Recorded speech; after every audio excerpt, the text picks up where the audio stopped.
Hey guys, big hello to all. In this video I want to tell you about the top 5 DIY rigs for catching Crucian carp. These will be Karma rigs, long distance rigs, carp killer and flat rigs. There will be a cork. I'll tell you about their advantages, what the disadvantages are. I've been fishing with Karma rigs for many years, catching Crucian carp and carp, so I can tell you which rig is better and which is worse based on my experience. Personally for me and in my region, based on my water bodies. Right now I am at the pond and I decided to make a video for you because you asked me, Seryoga, when is fishing on Carmack, when is fishing on the flat? And you also asked what the difference is. Right now I want to tell you about it. I want to mention right away that all the setups that will be used in this video are quite budget friendly and anyone can make them themselves. And the first rig is the one that all of you love, the carp killer. Here it is in the store-bought version. This is what it looks like. So here at the end of the weight there are 3 feeders with big beads in between and dropper lines. The dropper hooks are made on these kinds of wires. Well, you could say they have anti-tangle features. Next comes a rather massive harsh hook and good braided thread that holds it. This is the gear, this is what it looks like. It seems like there's nothing here to get tangled up. Everything is done quite neatly, but now I will tell you about its disadvantages.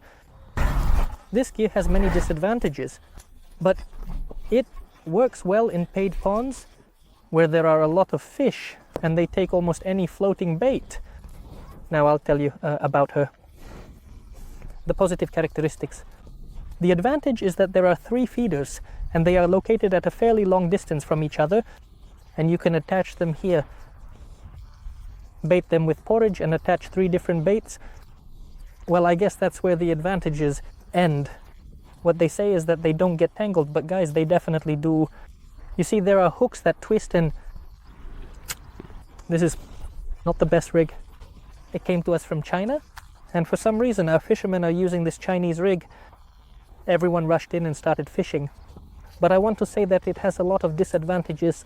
The first disadvantage, it's very coarse. That is, these metal branches. Leashes that are made in such a way that it does not get tangled, they give the tackle a great deal of coarseness. When the fish are careful, if it is a free reservoir and not some kind of paid one, then they will not bite much. This tackle is good for fishing if you attach floating baits here. That is either some kind of popcorn boilie floating, something like that. Then it catches well. If you attach a hook corn or something else here, then the fish will already be afraid. This rig, if you're going to set it up, you need to modify it. All these rough hooks, leashes, are attached to monofilament. Beads are made completely differently so that the fish is not afraid when it approaches. So this rig, well, in my ranking I would say it's in last place because, to be honest, it's not very effective. Yeah, I can't argue with that. There are bodies of water where the killer rig for Crucian carp works really well. A lot of people fish with it quite successfully. But again, I repeat, it varies in different regions. In my case, that's how it is. Because of these coarse hooks, it doesn't catch very well. As I told you, you need to redo everything with a fine, cautious monofilament line and use smaller hooks. And then the effect will be completely different. The next rig is the cork rig. It can be homemade or store-bought, and it's made based on a principle, a method feeder. This rig is better for catching carp rather than Crucian carp. If it's Crucian carp, then only big ones. This rig is based on the principle of a pacifier, so it's like a pacifier, a cork. A method feeder, pretty much the same thing. What's the point? The porridge is stuffed here, many hooks are stuck in, there are 3, 4 or 5 hooks, and it seems to hook itself. It always falls with the weight down, so the mesh ends up on top. Yeah, this rig is quite effective, but it's definitely not a sport rig. And on it, you can see the bite, but you can also see when the fish has hooked itself. So this rig works quite well. You can fish effectively, guys. I recommend it to you. You can make it yourself or you can buy a ready-made one. But again, I want to say again that if you buy ready-made so that it doesn't turn out like with the Karas killer, all the elements need to be redone so that there is no rough thread, rough rope or big huge hooks. And everything needs to be done neatly and carefully. The cork rig or method feeder is made like this. This is a cork from a large bottle, a 5-liter one with a weight underneath, and it always falls off. This, you pack the mesh tightly in here and there are dropper hooks tied to it Here they are. You insert the bait into these hooks, like a floating bait, anything really, and it's mounted on top of the mash. The rig is quite effective. It's a rig like a method feeder. The next rig for catching Crucian carp, from the throw rigs, this is a Karma rig. Many rigs, setups, and springs are referred to as Karma rigs. Springs can be very different. There are heavy ones with weights. Without weights, I still recommend that you use springs or a small load because the main weight is porridge and the spring must definitely be sliding. I'll show you in detail what a Karma rig looks like. I didn't modify it on purpose. This pocket is already more than 5 years old. I have it on this rod. I don't fish with them anymore. I'm already fishing with other equipment, which I'll tell you about a little later. But if you are a beginner amateur, then this pocket is for you. It will really bring great results and a big catch while fishing. Friends, if you've never fished with a feeder before, I really recommend you give it a try. I recommend you choose your fishing gear just like we do using the e-catalog. So now we're moving on to the e-catalog. Let's open it up. The tab has a lot of options. Tourism and fishing. Let's open the fishing section and choose a rod, a feeder rod. So let's look at the popularity right away. And here's a good brand, Salmo. Salmo Blast and Feeder 90 grams. 90 grams is a universal test for a beginner that I would recommend. 771 hryvnia, 907 semdavnic. The prices are quite different. Let's compare this rod with a more, let's say, popular one. Here's the new Salmo Sniper Feeder. Let's say we open the 90 grams option as well and see what we have here. Feeder rod with guides, length 360. Here we can see all the specifications of the rod, including its weight and price. Let's also compare these two rods and see what differences we have here. So in the catalog you can either view all the parameters or just the ones that differ between the products. Let's just look at the differences. The length when folded and the weight of the rods is different. Let's take a look at all the parameters now. Plug-in medium fast action, 90 grams, 4 sections, the length is the same. They only differ in weight. I would say these rods, well, in that case, I would recommend you choose a newer rod. This is the Salmo Sniper Feeder with a test weight of 90 grams. That's exactly the kind of test I would recommend for a beginner. Guys, we buy and choose all our fishing gear using the e-catalog. It's very convenient. You can check the price trends and find any product you want. So if you're interested, the link to the e-catalog will be in the description below this video. The feeder rig looks like this. We have the main line here to which a sliding feeder is attached with a spring inside and a weight. It can be any shape, any size. I tied it to the feeder itself. You see at the top a fixed rig somewhere with a lead of about 5 to 7 centimeters. Make sure, guys, to create that lead right on the feeder itself. Next, everything is standard. I have a very coarse bead, a rough bead like this, a swivel, and a leader about 10 centimeters long. Many anglers believe that you shouldn't use this dropper upper leader, that you won't see a bite on it. Guys, I'm telling you again, it's based on the principle of a bobber rig. All bites will be visible. When a Crucian carp bites, it will tug. Because this leader is right next to the feeder, you can easily push the hook in like this. So the Crucian carp comes up, and first of all, it focuses all its attention on this very close hook, and that's where it will bite. So I strongly recommend you to make a dropper leader, and you'll have self-hooking bites, powerful bites that you'll be able to see, and that's exactly what they'll bite on.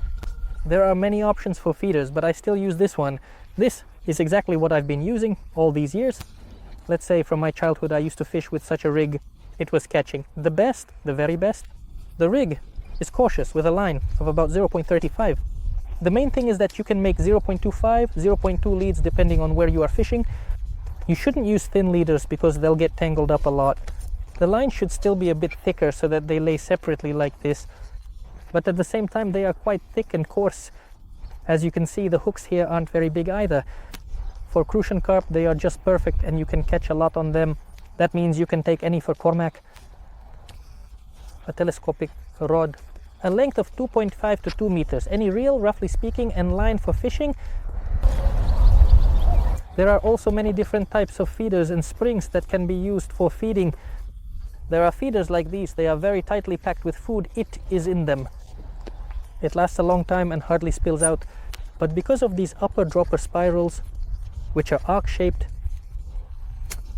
not very well, the hooks behave well. The side hooks will get tangled quite often, and such a mass of bait, it seems to me, such a volume is not very effective, especially during a recast. It will stay on the inner spring, while the main part will come off. So I would just set this feeder aside. In my opinion, feeders are the best recommendation for yourself. Something like this, a regular spring with or without a weight inside, because the bulk, the feeders will be filled with the mash that you will be packing in here. During reeling in, on the contrary, you need to have no weight so that the feeder comes out of the water as well as possible. Therefore, you can buy such a feeder either with a small load or without any load at all, just the feeder spring itself.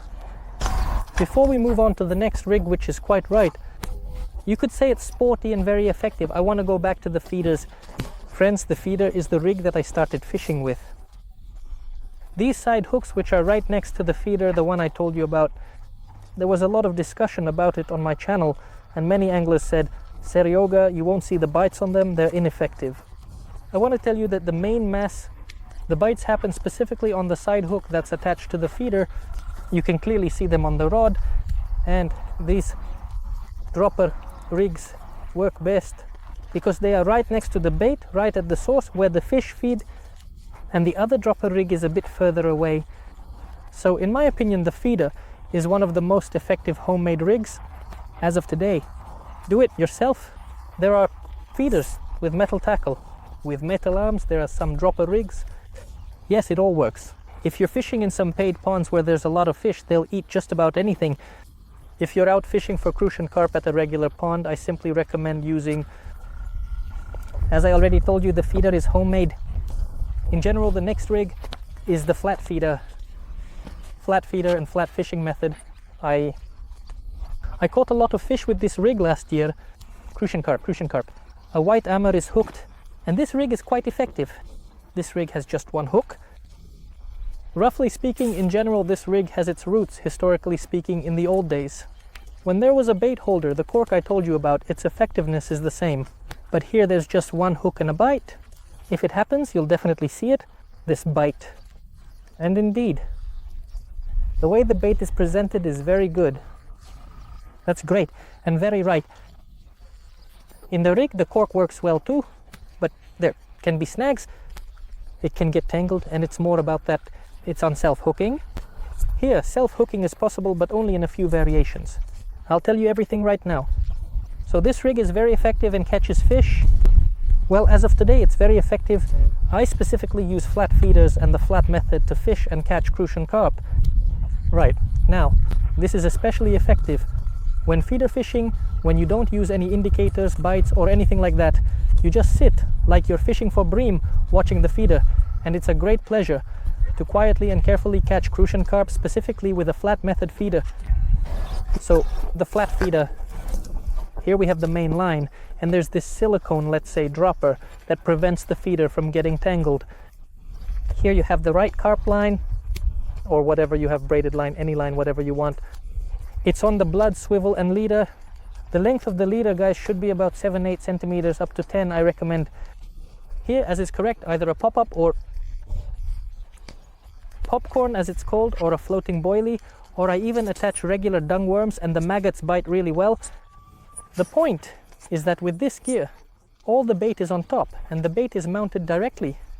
This is how it gets pressed down into the bait. I've shown you this more than once. It flies really well, it lands really well, and this feeder always falls with the weight down like this. So it turns out to be a very correct and super effective presentation of your bait. When the fish swims up, the food here becomes slightly soggy, and on top, on this spot of your bait, lies the hook with your bait. It turns out really cool. Right now I have a fixed rig option here. In different feeders there are various shapes, like conical ones. This is the hole, and when your swivel goes in there, it's like a hook. This one, so it gets tightly secured there. And to pull it out, you need to apply quite a bit of force. This will be the fixed rig option, where you won't be able to see it. It takes some effort to get it out of here. This will be the fixed rig option, where you won't be able to see it. This sliding effect disappears. If you attach a bead right here, precisely at this exact location, exactly in this spot, then you all can see what happens. It will be a sliding rig that will keep sliding all the time. And you'll be able to see every bite clearly on your feeder or on your long distance baiting setup. For such flat feeder types, there are a lot of different molds available, meaning the bait is packed in there specifically using a mold. Your hands stay clean and it results in the right shape and the right amount bait. Because if you stuff too much bait into this feeder, during the flight some of it will just fall off. There should be a little mound of bait, just like the feeder itself, just above the plastic bends. Now I'll show you what the difference between a plastic and a silicone mold, and which mold I chose. Flat feeders are practically all the same size, but there is a slight difference. For example, here are two feeders, each weighing 40 grams. This one is slightly smaller. This one is just a little bit bigger. I would still go for the one that's just a little bit bigger, guys. For some reason I like it more, it's just the way it looks. There are silicone molds like these and there are plastic ones. Plastic mold, I don't really like them because the feeders don't sit very well in them. It can vary. It presses the bait poorly. I much prefer the silicone one. So we take some bait, throw it in here, grab the feeder and place it like this. We press it tightly and all the bait stays in the feeder. But I want to tell you that it's not always convenient for me to do this with the molds either. It was even faster for me while fishing in some cases. When your bait is properly moistened, you can just take it like this, stick it onto the feeder a bit, and that's it. It holds on amazingly well. So there's no excess part. You press it down like this with your hand. Your hand rests right on these ribs, and there's a layer left here, exactly the one you need. Well, that's all I wanted to tell you. In my opinion, the most effective tackle for Crucian Carp, if I were fishing, I would use the flat method. This is the top choice with a single hook. This is a very effective tackle. I really liked it. And the second tackle, of course, is my old trusty rig with a short dropper line attached directly to the feeder. These are the two rigs I would use for fishing. Crucian Carp in Dieck, in Platte, in any pond, really. If we're talking about big carp, I would use the flat method without hesitation. But if it's Crucian Carp, then you can experiment a bit. Either Carmack or flat metal, depending on how you want to catch fish. Today there are a lot of them. I'm telling you about tackle and setups. You can come to the store. There will be both plastic swing tips and metal dropper lines. Ready-made Chinese tackle. Guys, don't do that. The tackle for catching Crucian Carp came to us from China. It's all forgotten old stuff. The Chinese make it as cheap as possible. Faster, coarser, because a big hook costs less than a small good one made of strong steel. They attach them there, attach cheap threads there. These cambrics, silicones, you look at the gear, it seems like you can throw it away. I don't know, like a bull or something, or just attach a cow there and pull it. No, you don't have to do that. Better yet, mount the gear yourself, make it careful, and then the fish will bite much more effectively. That's 100% proven.